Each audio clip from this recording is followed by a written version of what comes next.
Assalamualaikum warahmatullahi wabarakatuh. Saya Iskandar Sulaiman. Saya pengasuh di pondok ini, yakni Pondok Pesantren Mandala Khair yang beralamat di Dusun Cikangkung Barat 2, RT 12 RW 2, Desa Rengas Dengklok Utara, Kecamatan Rengas Dengklok, Kabupaten Karawang. Saat ini para santri yang mondok terbagi dua ya, ada santri mukim, ada santri non mukim. Kalau santri yang mukim, mereka tinggal di asrama, baik santri putra maupun santri putri. Saat ini total yang mukim ada sekitar 52 orang ya, dengan jumlah tenaga pendidiknya kurang lebih guru dan tenaga pendidik ada sekitar 10 orang, jadi total semuanya ada 62 orang. Mereka semua tinggal di asrama yang terdiri dari komplek putra dan komplek putri. Di sini merupakan komplek putri.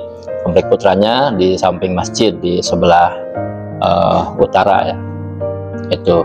Adapun santri non mukim adalah santri yang berasal dari warga sekitar, dari usia TK sampai SD. Adapun yang mukim ini usianya usia SMP dan SMA ya, yang mukim.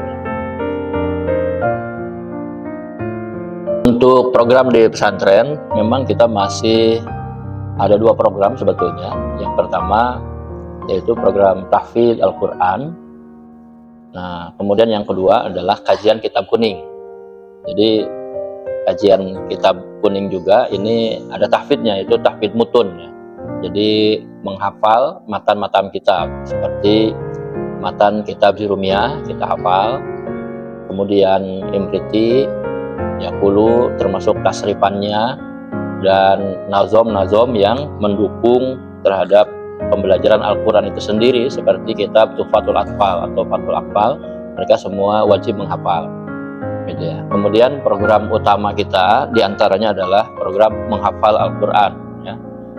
Nah, menghafal Quran ini terbagi dua, ada yang program 30 juz, ada yang program terbatas lah, hafalan terbatas, tergantung bagaimana potensi dari santri itu sendiri ya. Ketika dites ternyata santri ini sepertinya menurut gurunya gitu ya, ini mampu nih untuk menghafal 30 juz, maka kita akan arahkan untuk terus menghafal sampai 30 juz. Ketika menurut penilaian kami anak ini sepertinya tidak akan selesai sampai 30 juz, maka kita batasi beberapa juz, misalnya cukup 5 juz saja dalam 3 tahun, tetapi kita tambahkan dalam penguatan-penguatan di hafalan kitab atau di kajian kitabnya. Itu yang kami laksanakan di pesantren ini. Untuk Al-Quran mereka kita berikan ya, kebetulan ada beberapa rekan saya yang ingin mewakafkan Al-Quran ya. Alhamdulillah selama ini Al-Quran selalu disupport lah oleh, khususnya oleh rekan-rekan atau jamaah saya lah, gitu ya. Alhamdulillah untuk kebutuhan Al-Quran. Dan bahkan sebetulnya kita di pesantren ini ada program wakaf Quran sekaligus sekaligus bukan hanya wakaf fisik Qurannya, tetapi ke pembelajaran Quran itu. Jadi terkadang orang mau mewakafkan Quran itu sudah aja disimpan aja gitu ya, tanpa ada pemberdayaan gitu ya. Maka oleh karena itu kita di sini suka mengadakan program khusus terkait dengan wakaf Quran itu dengan kegiatannya ya. Di antaranya apa? Di antaranya kita suka mengadakan karantina tahfidz atau karantina tahfidz ini ada yang sifatnya di dalam, ya di dalam pesantren yang setiap hari rutin gitu ya, terutama di program tahfidz. Juga kita suka ada kegiatan tahfidz camp ya. Nah, tahfidz camp ini kita belajarnya di luar gitu ya. Nah, di situ yang mewakafkan Quran itu justru supaya Qurannya bermanfaat gitu ya, dan betul-betul dimanfaatkan oleh santri, maka kita ada program itu ya, halaqah Quran dan tahfidz camp Ya. Jadi kalau halakohnya di pesantren, gitu ya.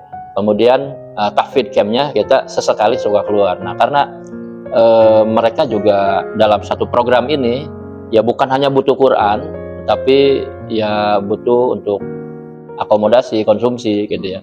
Makanya kita kadang suka memberikan kesempatan kepada mereka yang mewakaf Quran itu jangan hanya sampai dibentuk fisik Qurannya aja, tetapi bagaimana bisa berkontribusi si anak ini betul-betul memanfaatkan Quran itu.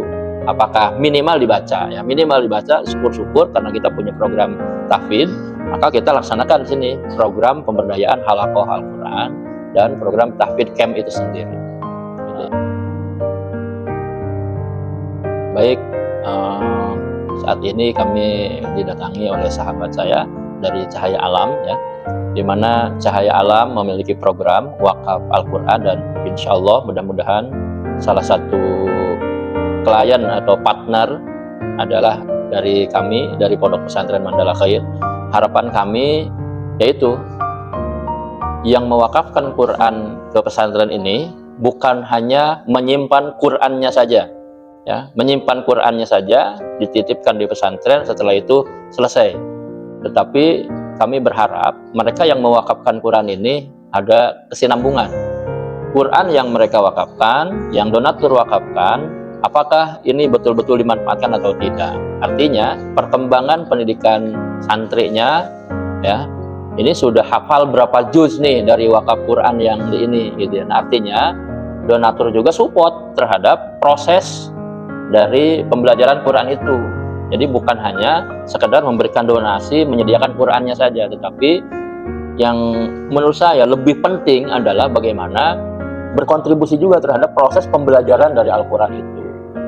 Saya kira itu ya. Ini penting nih. Kadang banyak masyarakat yang hanya ingin wakaf Quran saja gitu, sehingga Qurannya numpuk, gitu ya, tidak dipelajari, gitu ya, dan sehingga manfaatnya menjadi minim, menjadi kurang.